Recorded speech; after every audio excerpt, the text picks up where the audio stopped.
Nice to meet you. I'm Jackson, nice to meet you. Amadou, how's it going? It's doing good. I'm having a good day. Are you having a good day? Yeah, not too bad, thank you. Well, I've got a couple of questions for you. Sounds good. Let me get the first question going. Brilliant. Can you tell us a little bit about your journey, starting from back in 2015 in your apprenticeship to where you are now? Yeah, definitely. So in 2015, I moved from Teesside, which is where I'm from, to Edinburgh to study at college. So 2 years there, gaining multiple qualifications, and it ultimately ended up with a HNC in Measurement and Control Engineering in 2017. And that was also the first year that I mobilised offshore. And so I went to the Bruce platform for 2 years to do the hands-on vocational training and attained an SVQ level 3 in my discipline. So then following from that, that was in 2019, I then applied for a trainee position with BP and was accepted and went to the ETAP platform. I've been there for coming up 6 years in September, and while I've been there, I've been primarily focused on developing in my role, gaining additional qualifications and roles such as that of a competency coach and assessor, safety representative. I also do a lot of sustainability work for the Global Sustainability Network, which I really enjoy. And quite recently I've been given development opportunities to be standing in and shadowing the role above me, which is maintenance specialist. So I've been really enjoying it, and it's been a really great journey so far. That sounds really cool. That's a lot of experience. Congratulations. You seem to be doing very well for yourself. It flies by. It's crazy. Time's flying by. Fair enough. It really is. What inspired you to apply to APTUS Apprenticeship? So basically, growing up, I never went without, and this isn't a sub story by any means, but I never went without, but I grew up with a single mum and a brother. And so we always had everything we needed. But I remember a lot of my friends used to have, or one friend in particular used to get the latest PlayStation when it came out. He had a new bike every Christmas, and all these little things that are quite materialistic, but the things that as a child I looked at and thought, I wish I could have that. I understood why we couldn't, but I always wanted it. And so I remember he used to pick us up from school as well in these lovely cars and things. And I remember one day just saying, what do you do? How can I do this? And he told me I work offshore and told me a bit about it, and it sounded really interesting. So that's how can I get there? He gave me a few potential routes I could go down, but he said the best way to do it would be going through APTUS apprenticeship scheme. It's a great way to get your foot in the door, a great way to break into the industry. And so I took his advice, and coming up 8 years later, I think, no, even further than that, coming up since 2015, here I am. I remember it was never kind of financially motivated. It was never about the money. It was just being able to provide that life that I saw my friend having for my family one day, because it's something that I've never had. So it was a case of wanting to be able to give that and kind of change the course of my life. So. No, that makes sense. I can empathise with that, not having to worry about being able to afford things that maybe your family would want, and I can also empathise with the fact that, you know, like trying to figure out what to do and get to that position. I kind of asked my friend in a similar sense so I kind of heard about this from word to mouth. So, oh yeah. Can you tell us a little bit about the award you have? The award, so yeah, so I was fortunate enough to be the receiver of the BP's Tallow Chandler Technical Apprentice Award, and I was chosen as the overall winner and the Candlestick Award recipient. It was a huge honour. It was something that I'm very proud of myself for. I'm very grateful for all the help and support I had from my family and team to help going through interview questions and listening to me repeat the same questions over and over again and the same answers. And it was amazing. I was very honoured to receive it, and it's helped me to kind of stand out within BP as someone who maybe deserves development opportunities, because it kind of symbolises that you're not afraid to put the hard work in, and you're going to be consistent and dedicated to what you do. And so it's been very beneficial to me, and the overall experience was amazing. You get to go down to London and you go to the Tallow Chandlers Hall, which is centuries and centuries old. They've got all this amazing original artwork, and it's so formal. On arrival, you're met by someone with white gloves on. Can I take your coat, sir? And please follow me to your seat. And it was the fanciest place I've ever been to. So that was quite the experience, and it was great to be able to share it with my younger brother, who also went through the APTUS program, but he went through ECITB, but the same apprenticeship. It was great to be able to share the moment with them and kind of see them being proud of me. Yeah, brilliant, amazing. What year did you win the award? So I won that in 2021. It feels like Alright. forever ago now, but yeah, definitely very fond Listen, memories. you won the award, so fair enough. And that definitely sounds very fancy. I don't think I've experienced anything that fancy myself. Nor so. had I, and nor have I since. It's, yeah. Quite the experience. Yeah, for sure. Really good. Really That's very cool, though. What kind of doors did APTUS Apprenticeship open for you, professionally and personally? Ooh. So yeah, good question. So there's a wide range of doors that have been opened for me because of the APTUS apprenticeship program. I think professionally, there's obviously the obvious ones. So I've had world-class training throughout my time with APTO and BP, technical training.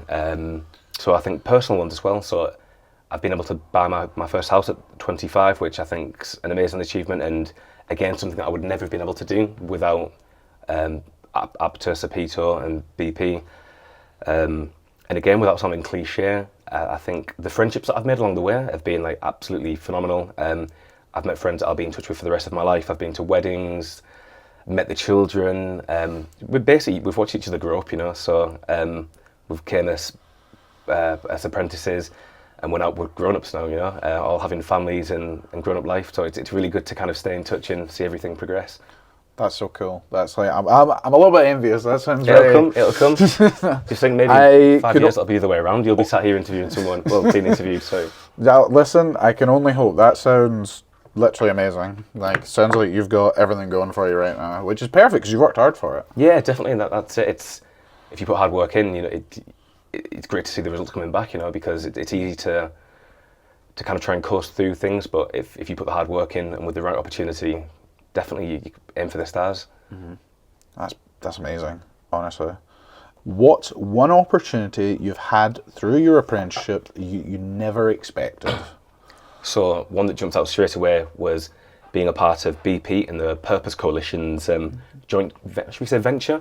It was an event called Breaking Down Barriers, and it was all about social mobility within BP and industry. So I was invited there to the House of Lords, actually, in London, to speak as an apprentice, talk about my time as an apprentice and how it's affected my life and share my real life example of social mobility.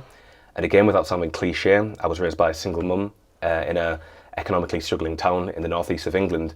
But then to be able to represent BP at the House of Lords of all places, it was just a complete eye-opener. And you know, it was incredible, and something I would never in a million years think would happen when I was in your position joining in 2015, so that was great. And when we were down there, we were also able to go and have a tour of the global headquarters at St James's Square.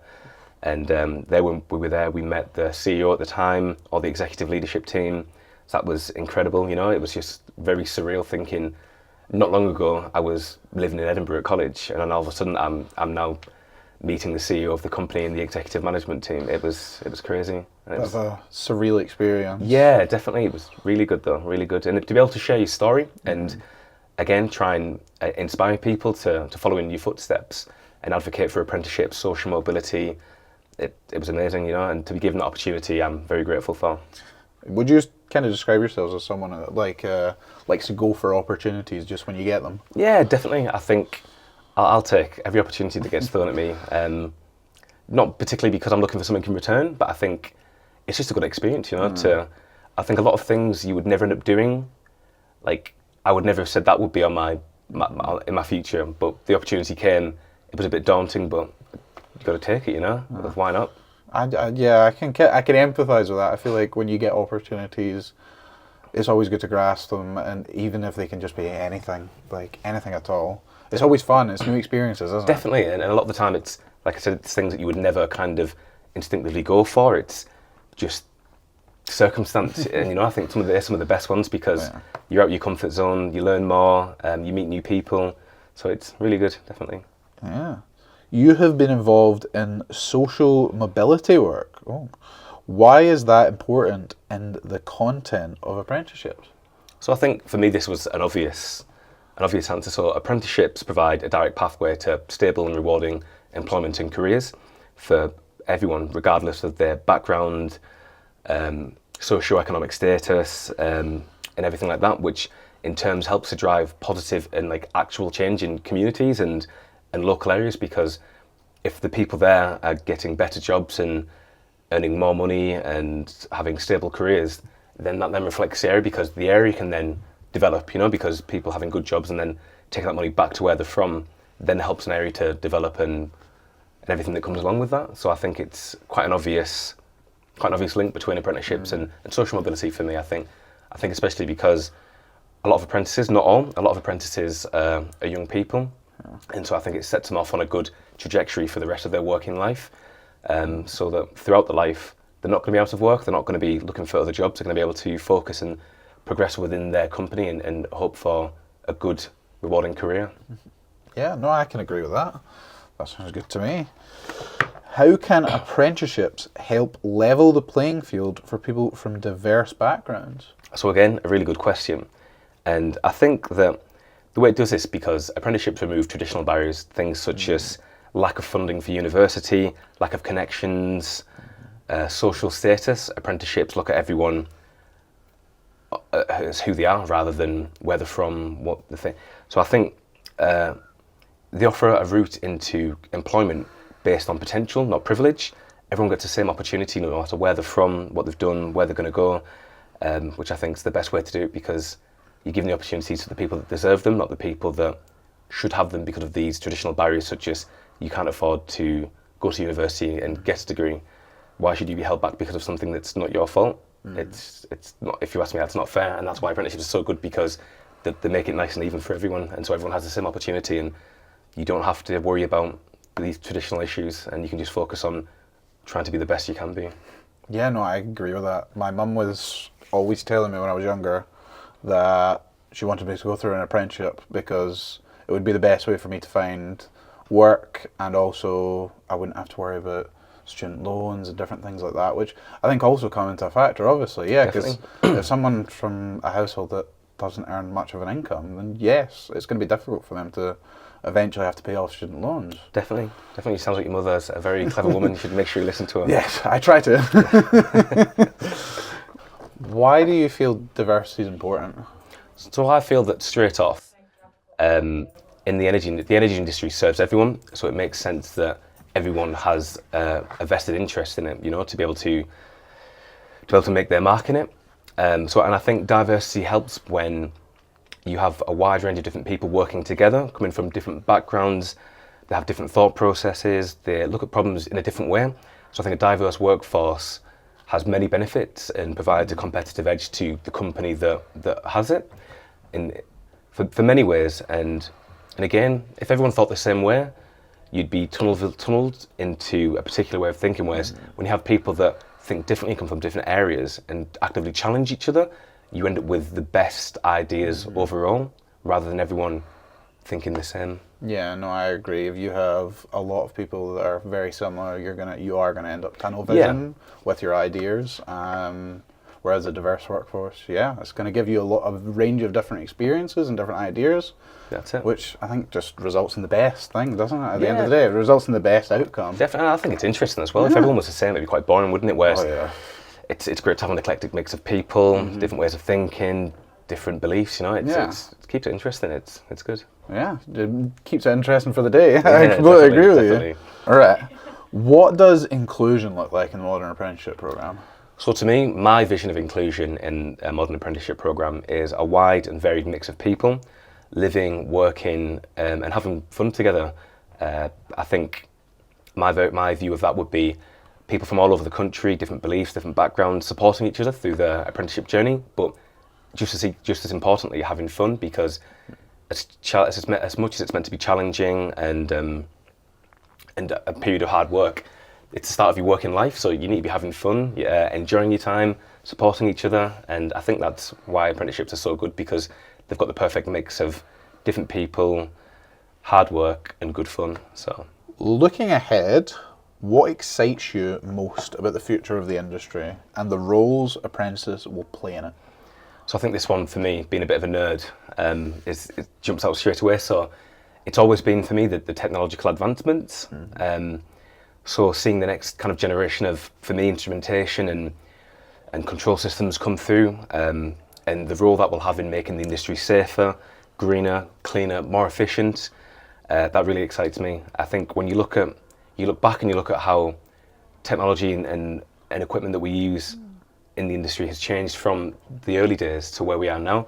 It's night and day, and I think it's going to be so exciting to see where we are in, say, another 20 years, and see the positive impact that has on every aspect of our industry. And apprentices are going to be the ones, by the time this comes, apprentices are going to be the ones installing the equipment. So in 10 years' time, you're going to be putting in new breaking technology, you know, that's going to positively affect the industry. And I think that's so exciting because you've got a direct impact on the future that you're going to inherit. So I think that's definitely what excites me. I mean, it sounds exciting to me. I'm a big tech person as well, so I kind of look forward to it. Yeah. hopefully I get to do all this cool stuff where installing new tech. Definitely. So it's like when I was at college in Edinburgh, a lot of the instrumentation and equipment we trained on, it was really good because it was all older stuff, but because it's been sent by the sponsoring companies to the colleges for us to learn on, take apart and not break, because it's all very expensive stuff. And because of that, a lot of the equipment's older and it requires a lot more skill to set up. So when you go into industry, if anything, it's not going to say easier, but a lot of the time now you plug in and you tell it what to do rather than having to manually set it up. It does it itself. You have a lot of smart equipment and smart instruments. And so seeing the leap from what I trained on to what I actually work on now, it's really brilliant. It's so exciting. It's really good. What advice would you have for somebody like myself starting in the APTUS program from square one? So the top advice I could give you would just be to make the most of it. I'm not going to say lucky. You're fortuitous to have the opportunity you do, but you've earned it. Yeah. You know, you've got every right to be there. But make sure you make the most of it because it's an incredible world-leading apprenticeship. The 4 years you're going to have there is absolutely invaluable. So make the most of every opportunity you can get. Make sure you're keen. Make sure you ask plenty of questions because that's how I learn. Don't sit there in silence, not understanding something. Especially when you get offshore, don't feel that you're going to be looked down on or people think any less of you for asking what you might think's a stupid question or a basic question. Because we've all been there, you know, we've all been that green hat starting offshore, very much out your depth, so there's no such thing as a stupid question. So like I said, make sure you make the most of it, work hard, but I think just equally important, enjoy it. It's the start of your working life, and I look back on my time as an apprentice as some of the best years of my life. As daft as that sounds, just sort of moving away from home for the first time and having true independence, just little things like having to cook for myself every day and having to manage my own time, having to wash my own clothes and everything, as trivial as that sounds, it's exciting, you know, so as a young person embarking on that journey. And like I said, you have a great laugh. I've met friends that I'll be in touch with for the rest of my life. And yeah, I think it's a time when it's the perfect mix of responsibility and enjoyment. But so then when you finish your apprenticeship, you've got a lot more responsibility, and it comes with rewards with that as well. But I think I really enjoyed the sort of gradual increase of responsibility over time. So yeah, just like I said, have a good time, put the work in, and you'll reap the rewards for sure. Well, I'll listen to that advice, definitely.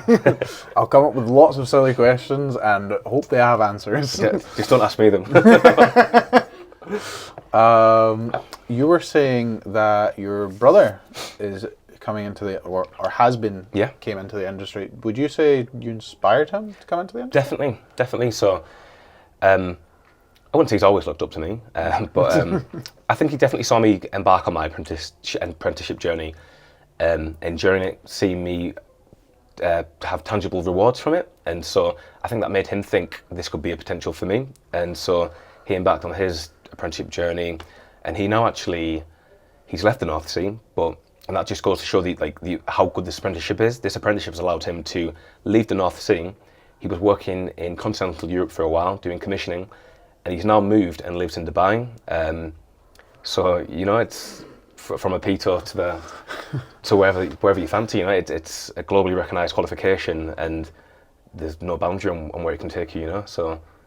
Again, I'm just hearing good things. Yeah, definitely. That's all you will hear.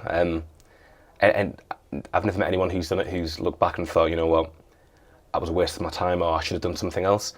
Everyone who's done it has really enjoyed it, and to this day, they're still reaping the rewards of the hard work that they've put in and the opportunities that they've been fortunate enough to receive. So, really good stuff. What would be your 3 top tips for going offshore for someone new? So 3 anything specific things to take? It could be things to take, things to look out for. So my 3 top things to take would be, honestly, I don't take much. I think for me, it'd be your phone charger. You don't want to forget that. Oh, that's fair. Protein powder, maybe. Okay. A good book. I'm not sure about that second one, but fair enough. You know, maybe I'll do the first and the third one. Make sure you don't forget your phone charger. Don't forget your as obvious it is. Don't forget your passport. Oh, You hear quite a lot of people forgetting the passport and having to be turned away at the heliport and rush home and then come back to go out on the next flight. And obviously that doesn't look very good. Oh. A good book. All right. A good book. I only really read offshore.